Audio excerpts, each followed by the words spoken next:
Welcome to Dilshad sir official. आप लोगों का स्वागत है दिलसाद सर ऑफिशियल में। आज हम लोग क्लास 9th का इकोनॉमिक्स का चैप्टर नंबर 1 का जितना भी objective type question, subjective question है, उसमें खाली स्थान है, जो भी है ना, सभी के बारे में जानने वाले। देखिए, चैप्टर 1 का नाम है बिहार के एक गांव की कहानी।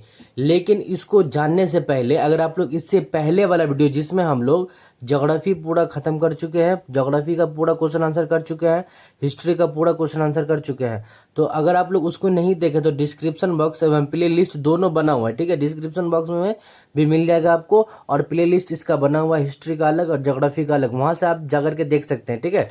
तो देखिए, इकोनॉमिक्स का फर्स्ट चैप्टर का नाम है बिहार के एक गाँव की कहानी। तो इस चैप्टर में जितना भी ऑब्जेक्टिव टाइप क्वेश्चन होगा ना, सबसे पहले उसके बारे में हम लोग जानेंगे, ठीक है। तो देखिए, यहाँ पे अभ्यास यानी वस्तुनिष्ठ प्रश्न, ऑब्जेक्टिव टाइप क्वेश्चन।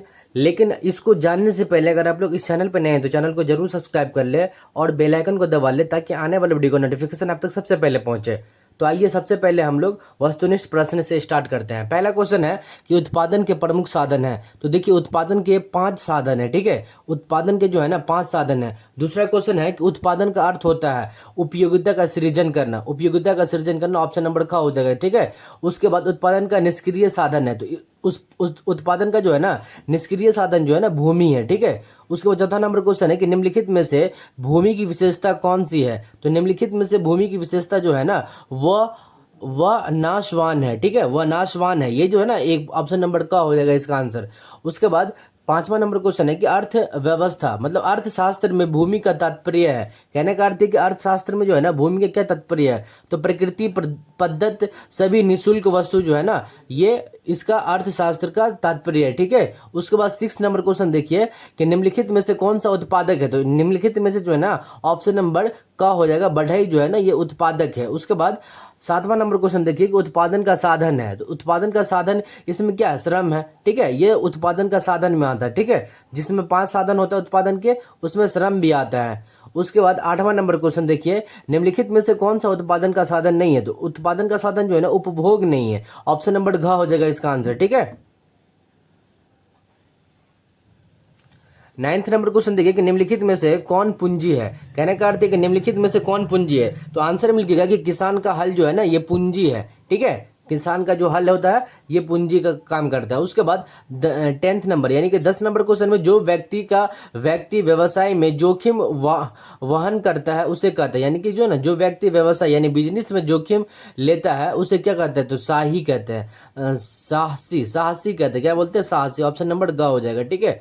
उसके बाद 11 नंबर क्वेश्चन है, और निम्नलिखित में से कौन श्रम के अंतर्गत आता है, यानी कि श्रम के अंतर्गत आता है। तो शिक्षक द्वारा अध्यापन, ये जो है ना श्रम जो है ना श्रम के अंतर्गत, मजदूर के अंतर्गत आता है, यानी कि ये मजदूरी करता है शिक्षक, इनका मतलब पढ़ाना इनका जो है ना मजदूरी है, यही श्रम का अंतर्गत आता है, ठीक है। तो इस तरह से हम लोग ऑब्जेक्टिव टाइप क्वेश्चन। अब यहाँ पे देखिए रिक्त स्थान की पूर्ति करें। तो रिक्त स्थान की पूर्ति में पहला क्वेश्चन है कि श्रम को उत्पादन का डॉट साधन कहा जाता है, सक्रिय साधन। इसका जो है ना आंसर क्या हो जाएगा, सक्रिय साधन, आप लोग लिख लीजिएगा, ठीक है। उसके बाद दूसरा क्वेश्चन है कि शिक्षक के कार्य को डॉट श्रम कहा जाता है। तो मानसिक जो है ना मानसिक श्रम कहा जाता है। इसका आंसर जो है ना आपको स्क्रीन पर भी नजर आ रहा होगा, मानसिक। उसके बाद तीसरा है कि डॉट अर्थव्यवस्था के भौतिक अथवा पूंजीगत साधन है। कहने का अर्थ है कि जो है ना भौतिक और पूंजीगत साधन है, तो वो मशीन एवं यंत्र जो है ना ये पूंजी और पूंजीगत और भौतिक साधन है, ठीक है। उसके बाद चौथा नंबर क्वेश्चन है कि सभ्यता के विकास के साथ ही मनुष्य की डॉट बहुत बढ़ी है। क्या आवश्यकता बढ़ी है। कहने का अर्थ है कि जो सभ्यता का जो विकास हुआ ना, तो मनुष्य की आवश्यकता बढ़ी है, यानी कि मजदूरों की आवश्यकता बढ़ी है। उसके बाद 5वां नंबर क्वेश्चन है कि वस्तुओं और सेवाओं के उत्पादन विभिन्न साधनों के डॉट से होता है। किससे होता है, तो सहयोग से होता है, कोई भी किसी भी क्या सहयोग से। उसके बाद 6ठा नंबर क्वेश्चन है कि उत्पादन की नई तकनीक की वजह से उत्पादन क्षमता की अपेक्षाकृत डॉट होती है, वृद्धि होती है। क्या होता है कि उत्पादन की नई तकनीक, जो नया नया तरीका आता है ना, उसके वजह से क्या होता है कि उत्पादन की क्षमता में अपेक्षाकृत क्या होता है, वृद्धि, यानी कि उसमें बढ़ोतरी होने लगता है, ठीक है। अब यहाँ पे देखिए सही कथन में टिक और गलत कथन में इस तरह का क्रॉस का चिन्ह लगाए, ठीक है। तो पहला क्वेश्चन है कि अर्थशास्त्र में उत्पादन का अर्थ उपयोगिता का सृजन करना है, बिल्कुल सही है, ये उपयोगिता का सृजन करना ही होता है, ठीक है।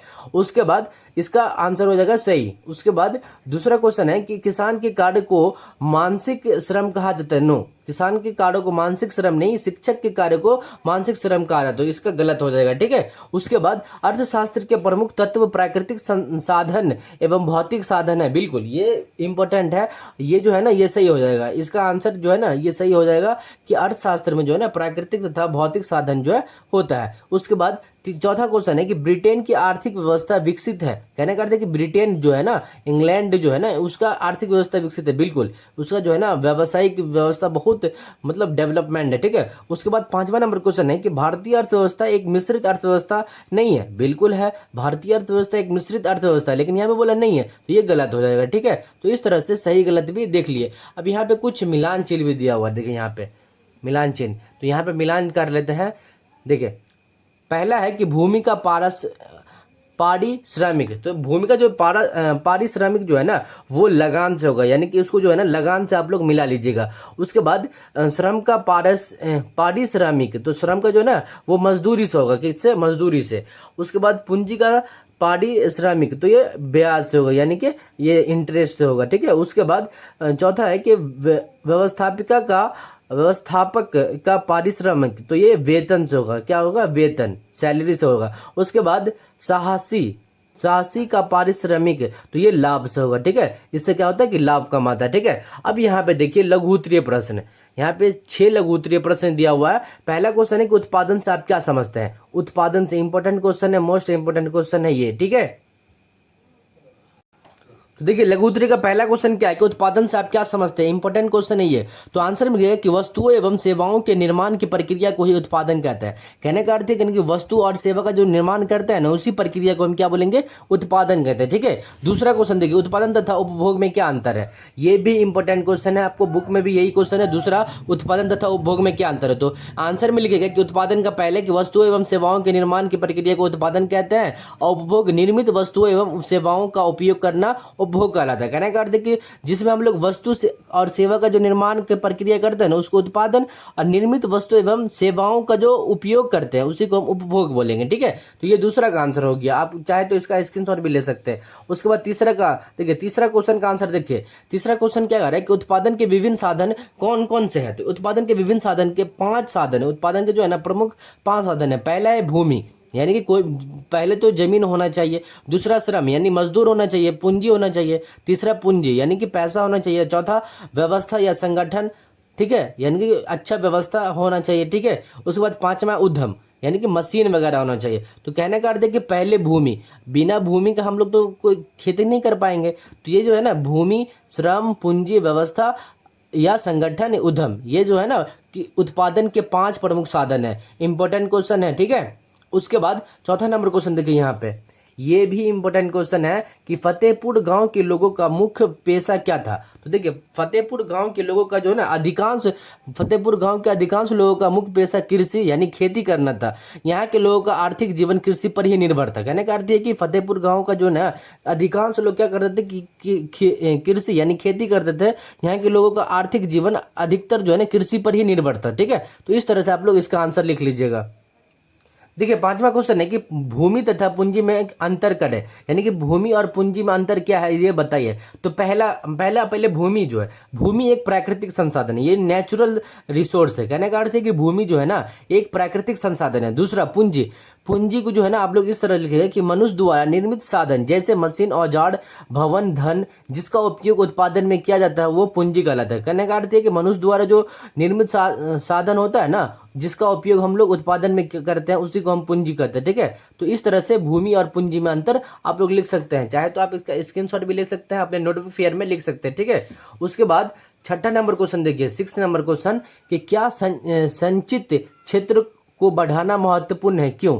कहने का कि संचित क्षेत्र को बढ़ाना महत्वपूर्ण है, क्यों? तो आप लोग आंसर में लिखिएगा कि हाँ, सिंचाई क्षेत्र को बढ़ाना, यानी कि सिंचाई क्षेत्र को बढ़ाना महत्वपूर्ण है, क्योंकि इससे कृषि उत्पादन बढ़ता है, फसलों की उपज अच्छी होती है और किसान की आय यानी इनकम में वृद्धि होती है। कहने का अर्थ यह है कि सिंचाई क्षेत्र को बढ़ाना इसलिए महत्वपूर्ण हो जाता है क्योंकि कृषि का जो उत्पादन होता है ना, उत्पादन बढ़ता है, इससे फसलों की उपज अच्छी होती है, यानी कि फसल जो है ना अच्छी मात्रा में उसकी उपज होते थे। उसके बाद किसानों की आय यानी इनकम में जो है ना उसकी वृद्धि होती है। तो इस तरह से आप लोग इसका आंसर लिख सकते हैं, ठीक है। उसके बाद 7वां नंबर क्वेश्चन देखिए यहाँ पे, 7वां नंबर क्वेश्चन इंपॉर्टेंट है और ये 7वां लास्ट क्वेश्चन है चैप्टर 1 का जो है ना लघु उत्तरीय का।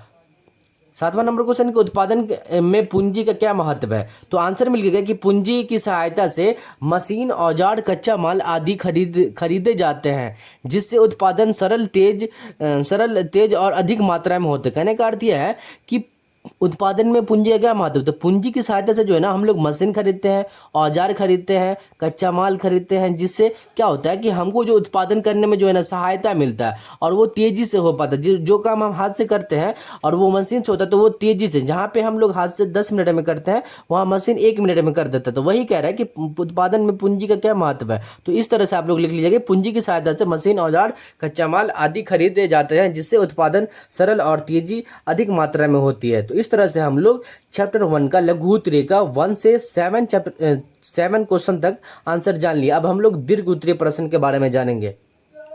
तो देखिए लघु उत्तरीय में 7 क्वेश्चन था। पहला, उत्पादन से आप क्या समझते हो, उत्पादन तथा उपभोग में अंतर, उत्पादन के विभिन्न साधन कौन से, फतेहपुर गांव के लोगों का पेशा क्या था, भूमि पूंजी में अंतर, संचित कूद को बढ़ाने के लिए क्यों जरूरी है, महत्वपूर्ण, उत्पादन की पूंजी का क्या महत्व था। इस तरह से हम लोग 7 क्वेश्चन का आंसर जान लिए। अब हम लोग दीर्घ उत्तरीय प्रश्न में देखिए, दीर्घ उत्तरीय प्रश्न का जो है ना ये इसमें क्या है, इसमें देखिए यहाँ पे आप लोग इसका पहला क्वेश्चन देखिए यहाँ पे कि उत्पादन की परिभाषा दीजिए।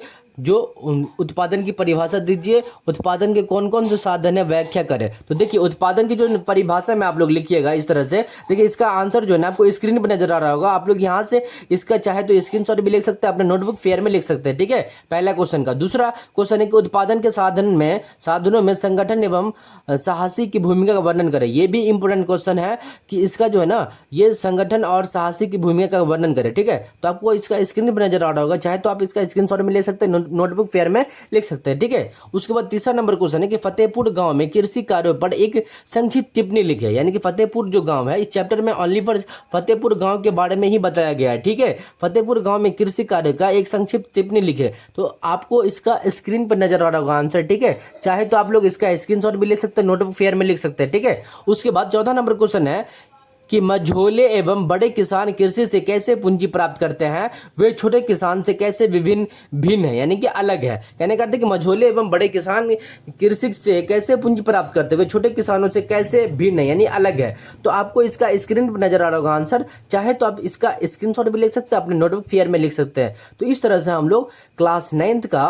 इकोनॉमिक्स का चैप्टर नंबर 1 का सभी क्वेश्चन, यानी कि जितना भी ऑब्जेक्टिव टाइप क्वेश्चन, लघु उत्तरीय, सही गलत, उसके बाद मिलान चेन, जो भी था ना दीर्घ उत्तरीय प्रश्न, सभी का आंसर के बारे में जान लिए। यानी कि चैप्टर 1 को कंप्लीट कर लिया। अब हम लोग चैप्टर 2 को कंप्लीट करेंगे नेक्स्ट वाले वीडियो में। तो अगर आप लोग को ये वीडियो अच्छा लगा तो जरूर लाइक कीजिएगा और चैनल पर नए तो चैनल को जरूर सब्सक्राइब कर लीजिएगा। मिलते हैं नेक्स्ट वीडियो में, तब तक के लिए जय हिंद, जय भारत।